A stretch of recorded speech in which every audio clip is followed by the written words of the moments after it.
All right, this one comes in from Anonymous, very frequent writer of questions for our show. Anonymous says, "Hey guys, I'm feeling a little ridiculous, but also panicking. So I know your advice might suck, but at least it'll make me laugh. My husband and I are getting close to the point of being ready to have kids. We've both always thought we wanted them, but I'm starting to second guess it. Why, might you ask? Because of a cat. Okay, hear me out. My husband insisted on getting a damn cat." Did you say... Okay, yeah, sorry. I misread that. I thought earlier you said fiance. Okay, my husband insisted on getting a damn cat. He had one when he was growing up and has missed having one. So I gave in and we got one. First off, cats suck. I never knew because I'm a dog person, but oh my god, this cat is mean. It attacks me randomly, it tears stuff up, the litter box stinks. Why is this relevant? Well, it's making me think that I might not have the patience to be a good mom. I know, it's not a human child, but if I'm losing my shit this much over a cat, who's to say I won't do the same over a human child? Help me. Woo, okay. First off, yes, you do need patience with children. I think that patience is maybe the number one skill you can have as a parent with children, but let me say, I'm not a super patient person. It is quite easy to wear down my patience, at least in my older years. When I was younger, I was like, didn't give a shit. But like my patience, I've had to hone that skill since I've had kids. So it is for sure something that you can work on. But the other thing I'll say is cats fucking suck. Cats are absolute garbage animals. And I, for one, can relate to your feelings of being like, fuck this cat. I don't want this cat. And I understand why that would scare you. Kids are not the same. Kids are infinitely more work, at times more frustrating, but also infinitely more rewarding to have, if that's something you want to do. And it sounds like it's something that you both wanted to do, and it's just this one thing freaking you out. First off, it is scary. It's absolutely scary having kids. Don't let anybody tell you it's not scary. It is scary. You know, especially like everybody talks about that moment when you when the doors close in the car and your baby's in the car seat for the first time, and you're like, oh shit, there's nobody around to like stop me from fucking this child up, right? It's fucking scary. But cats are trash, and there's nothing redeemable about them as I alienate our entire audience. Right. Liam and I both fucking hate cats. We both have had cats, and not by our choosing. No. And we were cats foisted upon us. And it was always people telling us like, oh, you just might have gotten a bad cat. I'm like, I think at this point I've had something like 14 or 15 cats in my life that like various roommates have had throughout the years. And I'm like, dude, the evidence is in. Like, yeah. Even the most tolerable cat was still worse than any dog I've ever had. Yeah. Yeah, I can absolutely agree with that. So I think use that knowledge, our clearly right opinion, use that and know that it's probably like the cat is just one. It's probably something that's easy to point a finger at when you're feeling nervous about this huge undertaking that's going to change your life forever. And two, kids are way better than cats. Way fucking better, and way worse in some ways, but way better. It's awesome being a parent if it's something that you want. I don't tell everybody to have kids. I think if you want to have kids, fuck yeah, you should have kids, especially so you can teach them how to deal with the bullshit that's going on in the world.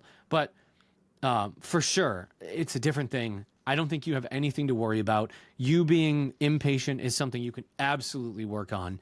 You like having these things that piss you off. You went into this being like, I don't know anything about a cat, and I didn't really want to have one, and he pressured me to get this cat. Now we have a cat, and this cat fucking sucks. It was like a negative experience through and through. Whereas like going into having a kid, one, you it sounds like you want to have a kid, so you're gonna have that like excitement of wanting to be a parent, wanting to have that kid, and the connection that you will feel with your child. You know, Liam and I are not uterus havers.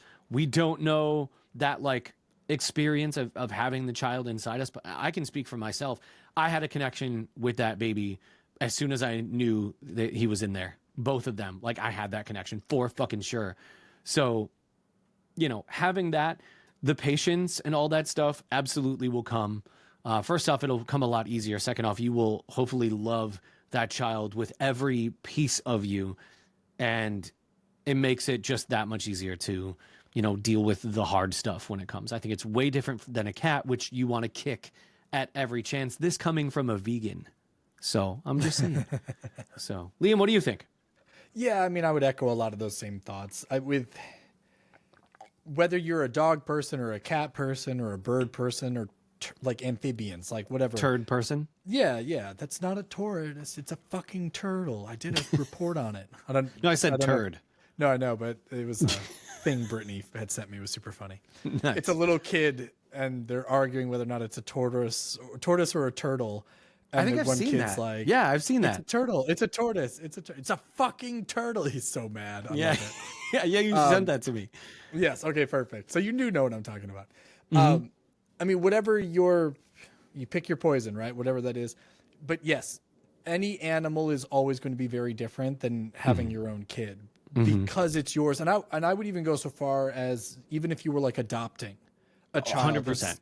It's a very different, a more visceral experience because no matter how old the dog is or how smart the dog is or how well trained the cat is, it can't fully communicate with you the way that a child can, and I understand, yes, like the children can have learning disabilities or speech impediments or whatever the case may be, but there is still a level of communication that you can have that is incomparable to the communication that you have with a pet. And then it's not to say that people that don't have kids that just love their pets are leading like unfulfilled lives. No, not at all. Like your life is still fulfilled because you made these choices and this is how you wanted to live your life. I would agree with Tim though. Having a bad cat shouldn't dissuade you from wanting to have a child. It is probably more of like the nerves are built up and you're scared of the unknown, and that's completely fine. That's how my wife and I were going into our first child. And then after the first one, we were like, we'll probably just stop at one. And it was really because our son was asking for a sibling that we started considering like, all right, let's have a second one.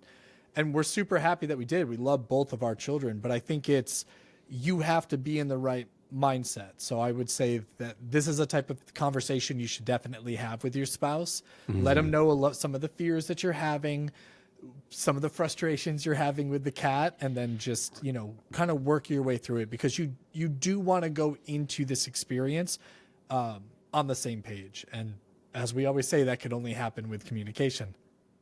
Yeah. Yeah, for sure. And I think you can also take it with some humor. Like you don't want to have a kid because you're busy dealing with another pussy. Like I think it's fine. And just remember that lesbians want to eat your cat. So yes, 100%. Apparently. And you should let them eat your shitty cat. Yeah. Yeah. No, I agree. And I think I for sure have that conversation with your husband. That's a great point that I didn't think about. Have that talk and, bring up your concerns and let him help you feel better about it. Just maybe be careful, because if he loves this cat, you don't want it to be like, because we have this cat, I no longer want to have children. Get rid of the cat. Although maybe you do. Yeah, maybe. Am I it's a onto great something? out. It's a great out. Look, we can have a child as soon as you get rid of that shit cat. And you don't even have to say cat. You just stop at shit. Get rid of that shit, and he'll be like, oh, she's talking about the cat. Everybody knows. Yeah. Well, we all know, because cats are all garbage. And if you think that cats are great, tell us why in the comments below on YouTube, youtube.com/@thelovegods. So just a little, tell us why. We'll argue with you. Well, I will. Liam won't, because he doesn't know how to use the internet, but I will argue with you. Not at all. I do know that when we go for walks around our neighborhood, we see like dozens of cats. I think the last time we went for a walk, we counted like 15 different cats or 17 different cats. Jesus. It was freaking nuts. The only good thing I will say is that we had rats in our neighbors' palm trees, and the feral neighborhood cats cleaned them out. So now there's cool. none. So that was kind of dope. But yeah, now they're they good just- for utility. As a vegan, I don't believe in using animals as like tools or objects of use. But in this one case, Yeah, Yes. I think we can use cats that way. Super efficient, and it's more humane, right? Instead of glue traps or poison, this Yeah. is natural selection. That's Right. fine. Yeah, exactly.